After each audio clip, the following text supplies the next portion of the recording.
That evening, I was not greeted in the way I had expected. The house was quiet, with neither of my wife Helen nor my children in sight. Helen and I, Mike Lewis, have been married 11 years. Deciding that the house was quiet, I saw a note on the table. "Mike, I'm sorry I can't tell you this in person, but I'm too much of a coward to face you. I met someone else and fell in love. The kids are with me and safe. The divorce papers are in the envelope under this note. As you can see, I'm not asking for anything." Helen, needless to say. My day and my life went down the drain in a matter of minutes. I was thrashing around the kitchen, cursing, going through the divorce papers, and finally collapsing into a chair.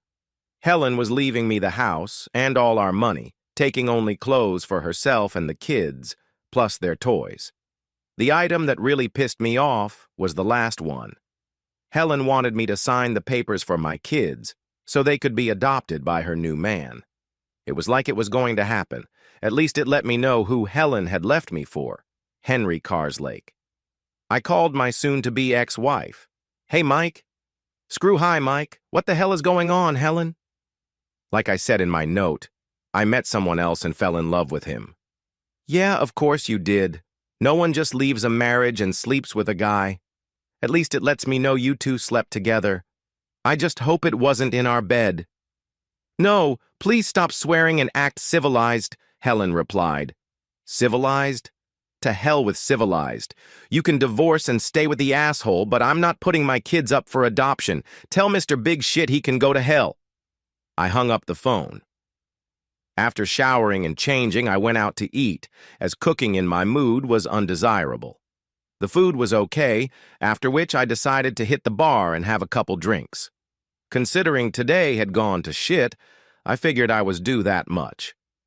The man my wife left me for was the owner of Carslake Construction Company.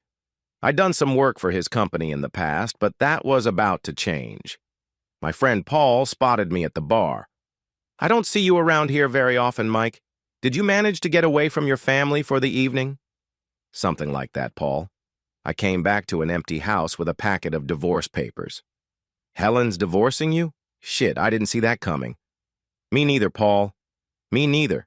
She's moved in with Henry Carslake." "What? You mean Henry Carslake of Carslake Construction?" "Yes, that's the one. I think she's in love with him." "What are you gonna do, Mike?" "I'm gonna give her a divorce. She doesn't want anything from me, so I'll sign the papers and get rid of her. There was another form she wants me to sign, but I already threw it in the trash." "What was the form?" Paul asked. "She wants me to give the kids to him for adoption. That's not going to happen in this life." Paul shook his head in disgust. "One thing's for sure. Carslake can kiss my ass. I was supposed to start working for him on Monday. Fuck him, I'll find another job." I signed the divorce papers. The application form for my kids to be adopted by an asshole ended up in the trash. Helen tried to beg me, but I wouldn't give in. Eventually, she gave in. At the time of the divorce, Chloe was 10 and Lee was 8. I wanted revenge on Carslake, but I didn't want to go to jail for it. I never showed up for work on Monday. Strangely, no one was hounding me to fulfill it. Part of my revenge on Carslake happened without my involvement. It came about as a result of my conversation with Paul. When word got out, most of the local contractors refused to work with Carslake Construction. They realized that he had screwed me over, and as payback, they refused his work. Sure, old Henry found other contractors, but those were cowboys, and the work suffered. Several times I was asked for a quote for the work, but when I found out it was for Carslake, I didn't even bother to send a quote. After 6 months, my divorce became final. 3 months after that, Helen and Govnyuk got married. I took the kids for a week while they went on their honeymoon. I didn't take the kids to help them. I just figured a week was better than the weekends I was getting now. What pissed me off was my daughter Chloe's question. "Daddy, why did you send us to live with Mom and Henry?" "What? I didn't send you. Your mother took you because she doesn't love me anymore. If it was up to me, you could have stayed here," I answered, assuring Chloe that it wasn't my decision. That was something I was going to talk to Helen about. When Helen rang the doorbell to pick up the kids, she walked in all tanned and smiling. "Stop lying, Helen. From now on, you tell the kids the truth, and if you don't, I will. They know now that I didn't ask you to take them in. If I could, I'd fight you for custody tomorrow." Helen walked away in anger.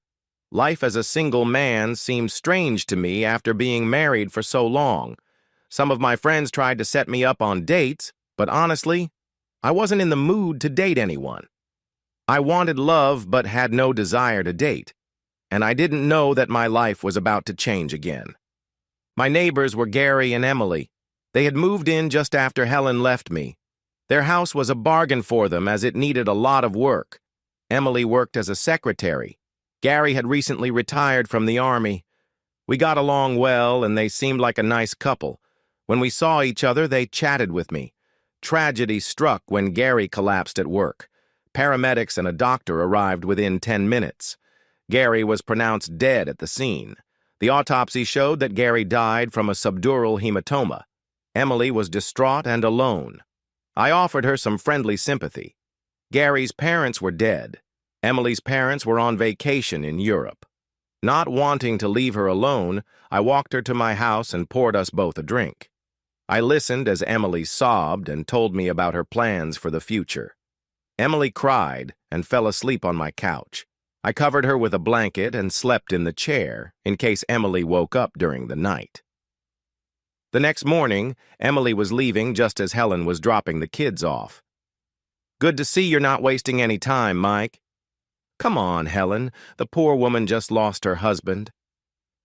Helen looked at me, then turned to talk to the kids. Later that day, I explained to them why Emily was leaving the house. Chloe looked sad, and I don't think Lee got it right. Emily asked me to attend Gary's funeral, which I did. In the UK, all mortgages have to be insured, and thankfully, Emily won't be left destitute. This was faint consolation, given that she had lost her husband. Emily's parents returned from Europe and both spoke to me after the funeral. I assured them that I would look after Emily, for apart from my work colleagues, I was her only friend. I offered to help Emily as much as possible with any small jobs that needed doing. Nothing serious, just things that kept the house in a livable condition. The next time Helen dropped the kids off, she stayed in the car, which was fine with me since I didn't have to talk to her. Emily and I spent a fair amount of time together, not as a couple, more like friends supporting each other. Almost a year later, Lee was playing in the garden while I was tidying up my work van. I heard voices and turned around to see him chatting with Emily. I called out to him and asked him not to be a bore, but I heard Emily say it was fine.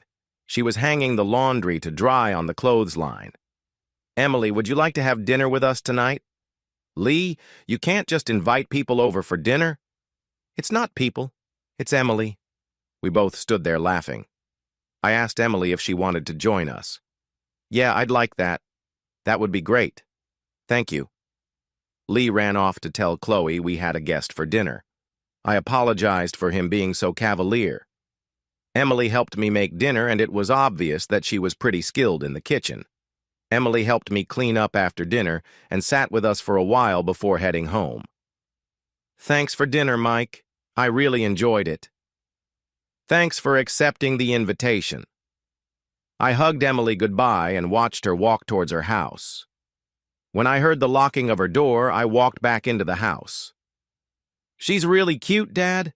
Emily is your girlfriend?" Chloe asked me with a smile. "Number Emily is just a friend and neighbor," I answered, "but I thought it would be nice if she was my girlfriend." I just kept the thought from the kids.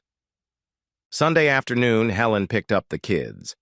I knew they would tell her about Emily joining us for dinner, and I wasn't wrong.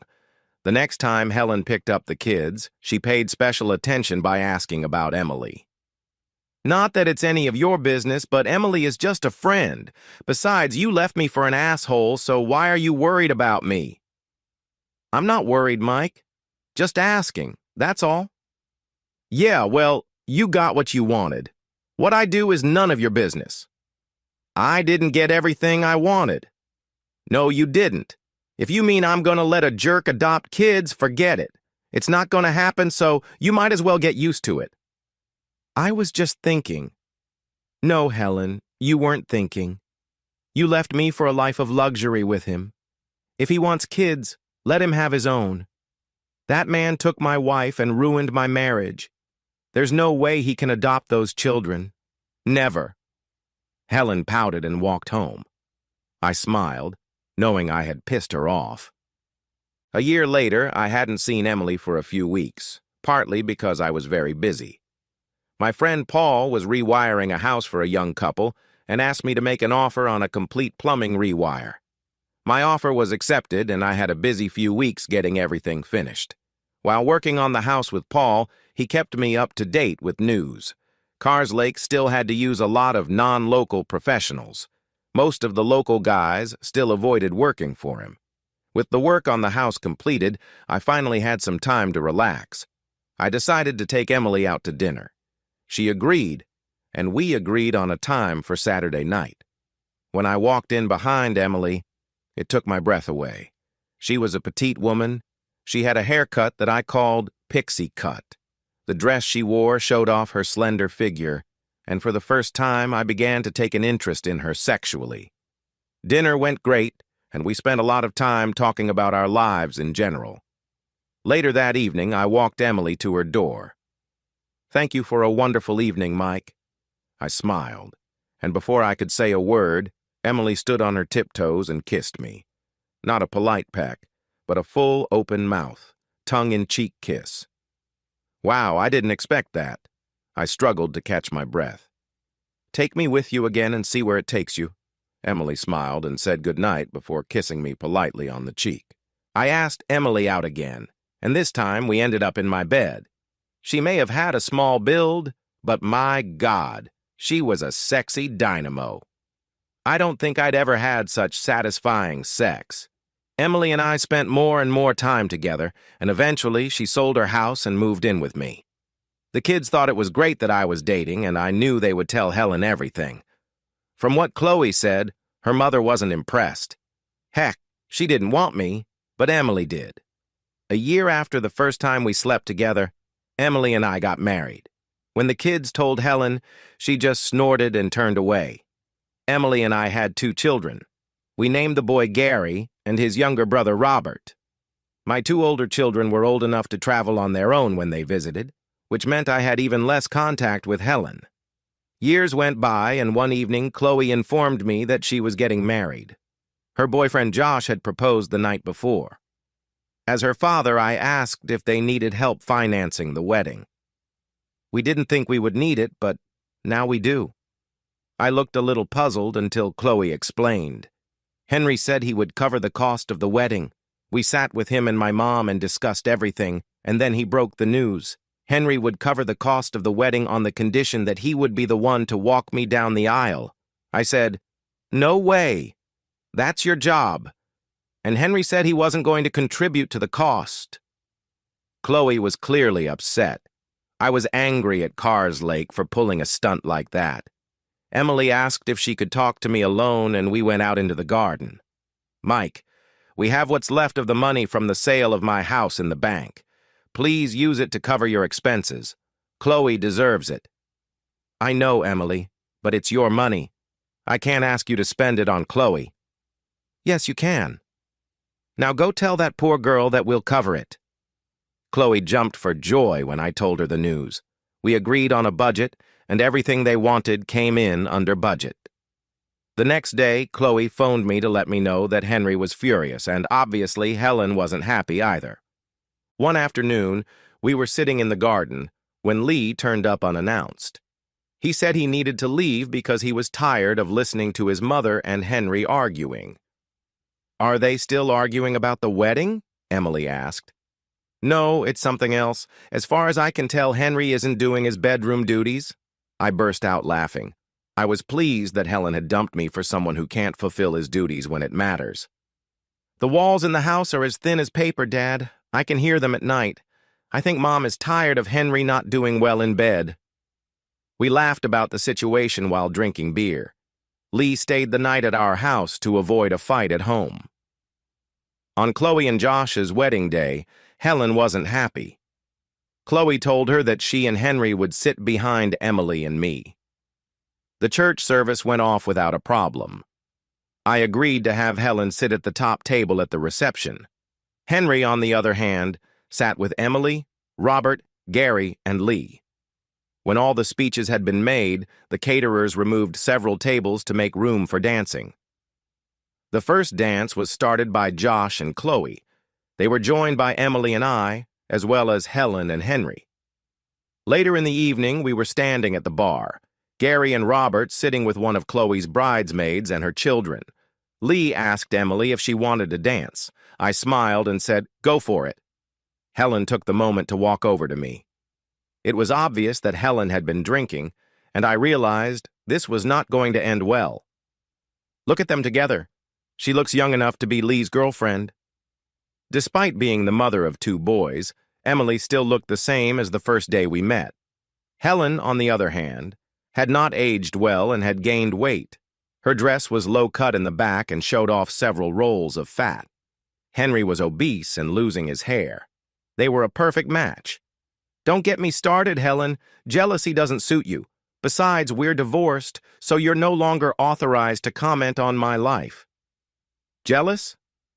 Jealous of her? God, she looks like she still has school to go to. I think she'll be fine when she's fat and has a bust worth talking about. Don't talk about my wife like that. For your information, Emily is more of a woman than you ever were. Helen looked at me in shock. Ask yourself, Helen, when was the last time you had good sex? I paused for a moment. I had great sex last night, and you know what? I might have more tonight. Helen stood stunned as Henry joined us. You see, Helen? When you left me, you thought you were trading me for something more valuable. Maybe I was. Maybe I wasn't.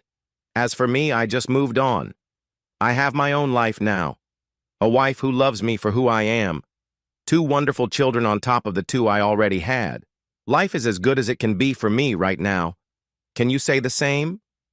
I walked away, leaving the 2 of them to play goldfish. Emily and I danced to slow music. Lee was pulled onto the dance floor by one of the bridesmaids. What was that at the bar? Emily whispered as we danced. Kiss me, I'll tell you later. We kissed, and I knew Helen was watching us. When we broke the kiss, I smiled at Helen. She turned away and ordered another drink. Oh yes, I had definitely moved on. Looking at what I had and what I have now, I think I've traded for more value too.